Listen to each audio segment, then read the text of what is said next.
মোবাইলটা একটু দেখেন তো। সমস্যা কি? ডিসপ্লে ভাঙছে। এই ঠিক আছে। তোমার মোবাইলটা সারাটা দিন বন্ধ আছিল। তোমার বাড়ির সামনে কেউ কয়েকবার ঘুরে আইলাম। তোমার না পাইলে আমার কেমন লাগে জানো না তুমি?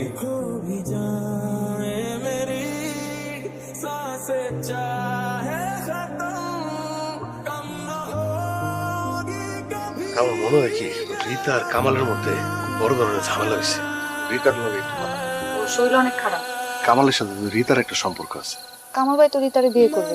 রীতার সাথে বিয়েটা ভাঙিয়ে দিন না, ও আপনার ছাড়া বাঁচবো না। আমার আপনি মাফ করেন, বাইরে গিয়ে টাকা কামানো ছাড়া আমার আর কোনো গতি নাই। আমার টাকাটা যদি আমি দিই, আপনি কেন টাকা দিতে দেবেন?